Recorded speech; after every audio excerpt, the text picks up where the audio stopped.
Let's look at pressures and volumes in an adiabatic process. Okay. Now, if you recall, an adiabatic process is where the heat flow is zero. Okay. So when we compress, right,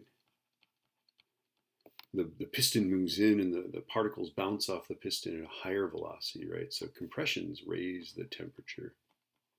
They raise the internal energy of the gas, right? And expansions,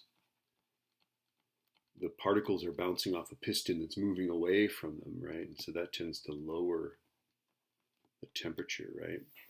Remember that when it was a constant temperature and a constant number of moles, PV equal PV, and that's from the ideal gas law. PV is nRT, right? Well, if N doesn't change, R doesn't change, and if the temperature doesn't change, then the pressure times the volume doesn't change.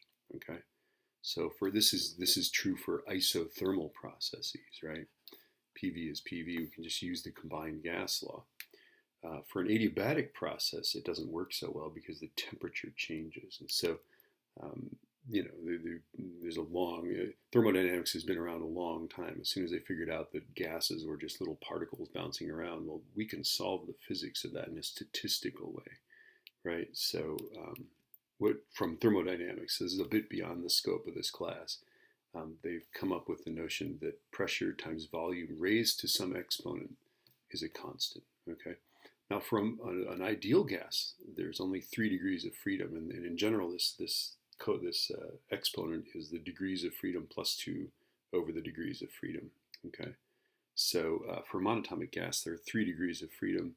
3 plus 2 over 3 is 5/3. Okay, so our exponent will always be 5/3. Keep in mind that air, the gas with which we have the greatest familiarity, has 5 degrees of freedom. That is, it's got a couple rotational degrees plus the x, y, and z degrees of freedom, and so for air, it's 7/5 or 1.4 or something like that, right? But we're going to use the 5/3. That's our formula, is that PV to the 5/3 is a constant. Okay, so just, all you need to know right now is we're only going to solve problems with this. And when you get to college, or if you're using something that's not a monatomic gas or something like an ideal gas, you've got to use some other exponent here, and you'll learn which one to use and why it is. Okay, I don't even remember exactly why this is the way it is. Let's look at some of these things. Okay, so PV to the 5/3 is PV to the 5/3, right?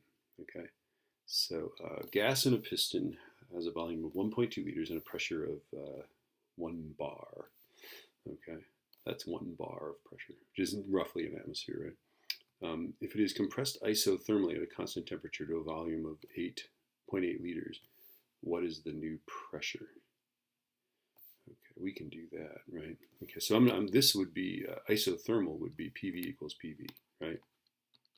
So the first question is, let's do it as if it were isothermal, and then we'll do it as if it's adiabatic, right? Remember that adiabatic compression will raise the temperature.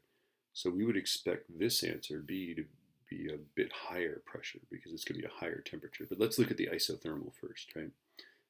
Okay, so let's see. It is 1.00 E5 pascals. Right now, notice that the volume here and the volume there is whatever. So we don't need to convert that to cubic meters if we don't want to, and I'm not going to. So it's 1.200, right? And then that equals the new pressure times 0.800, right? So we compress it to 0.8 liters, right? And now let's solve that for the pressure. Let's go 1 E5 times 1.2 divided by 0.8, which is of course a factor of 1.5 is what's happening here. All right, and I get 1.50 times 10 to the 5th pascals, just as we might suspect, right? So that is my first answer, right? So if it were isothermal, then it would be that, right? But now let's use our fancy formula. Let's do, this is for adiabatic ideal gas, right? Adiabatic process, in this case a compression, right? So let's just plug the numbers in. P V to the 5/3 is P V to the 5/3. All right, so pressure is 1.00 times 10 to the 5th pascals. My volume is, and I'm just, the volume can be liters or cubic inches or whatever we want. As long as this volume is the same as that volume, we can use it. So I'm just going to use the 1.2 to the 5/3 is whatever the new pressure is times 0.8 to the 5/3.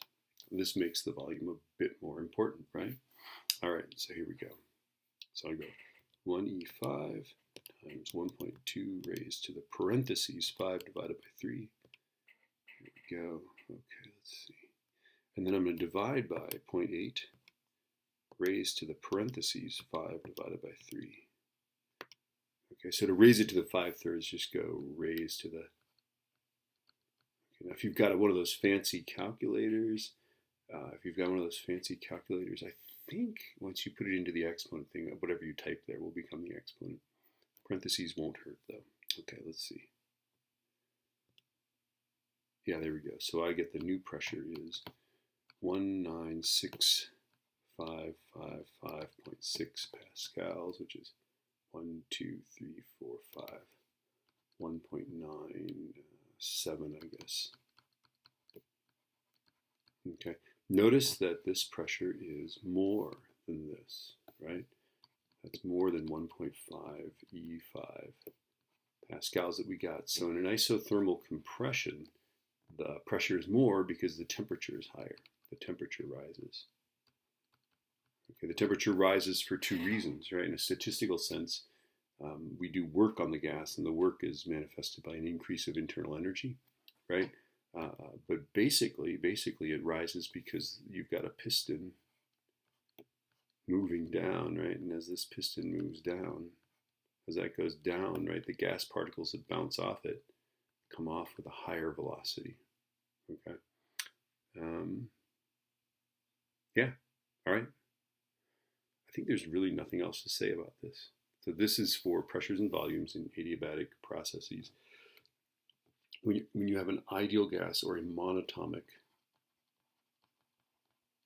okay, be very careful of diatomic gases. They will have a different exponent.